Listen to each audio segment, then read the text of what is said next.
வணக்கம், welcome to Chitra Murali's kitchen. எல்லாருக்கும் பொங்கல் திருநாள் நல்வாழ்த்துக்கள். இன்னைக்கு நம்ம எப்பயும் போல எல்லார் வீட்லயும் இன்னைக்கு சக்கரை பொங்கல் வெண்பொங்கல் இருக்கும் இல்லையா? ஸோ அதுதான் நானும் இன்னைக்கு பண்ண போறேன். ஒரு பக்கம் சக்கரை பொங்கல் பண்ண போறோம், ஒரு பக்கம் வெண்பொங்கல் பண்ண போறோம். இந்த வாட்டி வெண்பொங்கல் நம்ம தாளிச்சு கூட்டி ஸ்ட்ரெயிட்டாவே அப்படியே போட்டு தான் பண்ண போறோம். ஸோ அது எப்படின்னு பார்த்துருவோம். இப்போ இந்த பக்கம் என்ன பண்ண போறோம்னா, சக்கரை பொங்கலுக்கு நான் எப்பயும் போல ஒரு கப் அரிசி எடுத்துட்டு ஒரே ஒரு டீஸ்பூன் பாசிப்பருப்பை லைட்டாக வாசனை வரைக்கும் வறுத்துட்டு அலம்பிட்டு ஒரு 20 நிமிஷம் ஊற வச்சு தண்ணி எல்லாம் வடிய விட்டு ரெடியாக எடுத்து வச்சிருக்கேன். சீக்கிரமா வெந்துடும், அதுக்காக எடுத்து வச்சிருக்கேன். இதுல நம்ம அரிசி களைஞ்ச தண்ணி விடுவோம் இல்லையா, அது ஒரு 2 டம்ளர் எடுத்து வச்சிருக்கேன். அரிசி களைஞ்ச தண்ணி இப்போ இதை சேர்த்துக்கலாம்.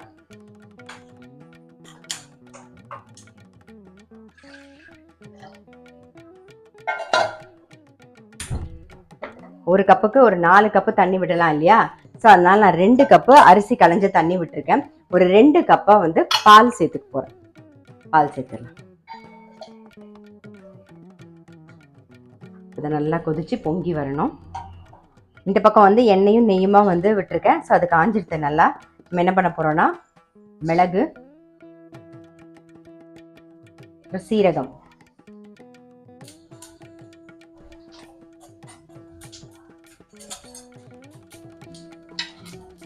இது கூடவே கொஞ்சம் கருவேப்பிலையும் சேர்த்துக்கலாம்.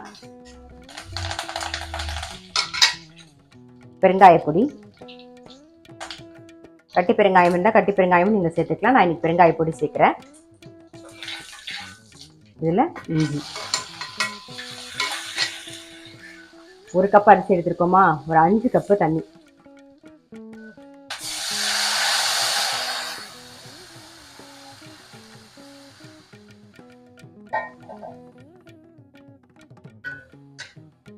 வெண்பொங்கலுக்கு ஒரு கப்பு அரிசி, அரை கப்பு பாசிப்பருப்பு எடுத்திருக்கேன். அரை கப்பு பாசிப்பருப்பை நல்லா லைட்டாக வாசனை வர அளவுக்கு வறுத்துட்டு அதிலே அரிசியும் போட்டு ஒரு பெரட்டிட்டு அலம்பி ரெடியாக எடுத்து வச்சிருக்கேன். ஒரு 20 நிமிஷம் ஊற வச்சு தண்ணியெல்லாம் வடிய விட்டு ரெடியாக எடுத்து வச்சிருக்கேன். ஸோ இந்த பக்கம் தண்ணி கொதிச்ச உடனே நம்ம அரிசியும் பருப்பையும் சேர்த்துடலாம். பாருங்க, இந்த பக்கம் தண்ணி இப்போ தான் கொதிக்க ஆரம்பிச்சிருக்கு. பொங்கலுக்கு தேவையான உப்பையும் சேர்த்துடலாம்.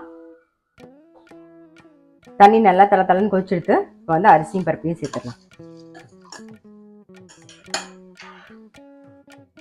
சிம்ல வச்சு மூடி வச்சிருவோம், வெந்துட்டு இருக்கட்டும்.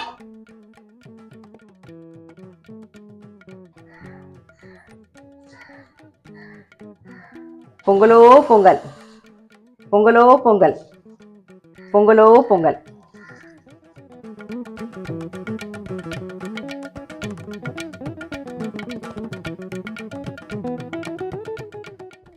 இந்த பக்கம் சக்கரை பொங்கலுக்கு சாதம் நல்லா வெந்திருக்கு.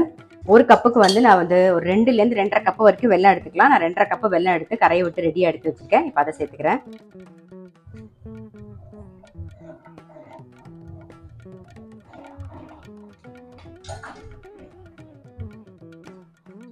இது கூடவே ஜாதிக்காய், ஒரு சின்ன கிராம்பு, அப்புறம் பச்சை கற்பூரம் பொடி பண்ணி வச்சுருக்கேன், அதையும் சேர்த்துக்கிறேன்.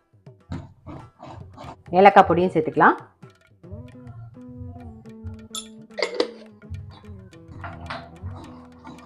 வெள்ளைக்கரைசல் சேர்த்து நல்லா ஒரு கொதி வரட்டும்.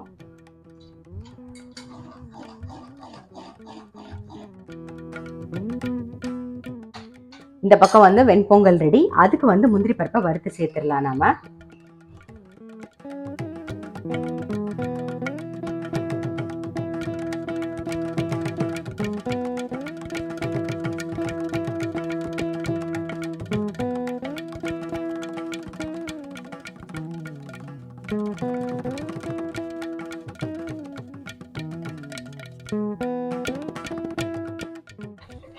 இப்போ என்ன பண்ணுறோன்னா, இதுக்கு மேலாக நெய் விட போகிறோம். அதுக்கு முன்னாடி நம்ம சக்கரை பொங்கலுக்கும் முந்திரி பருப்பை வறுத்து சேர்த்துருவோம்.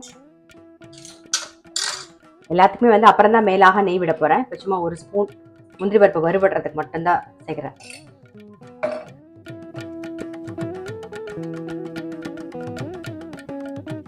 இப்போ சக்கரை பொங்கலில் முந்திரி பருப்பை சேர்த்துடலாம். அவ்வளோதான், சக்கரை பொங்கலும் ரெடி, வெண்பொங்கலும் ரெடி ஆகிடுது. ஆஃப் பண்ணிடுறேன். இப்போ மேலாக நல்லா நெய் விட்டுக்கலாம். நம்ம எப்பயுமே மேலாக நெய் விடும்போது நல்ல வாசனையாக இருக்கும்.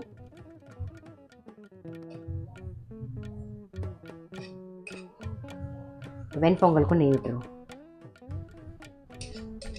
நல்ல தாராளமாக நெய் விட்டாச்சு. அவ்வளோதான்.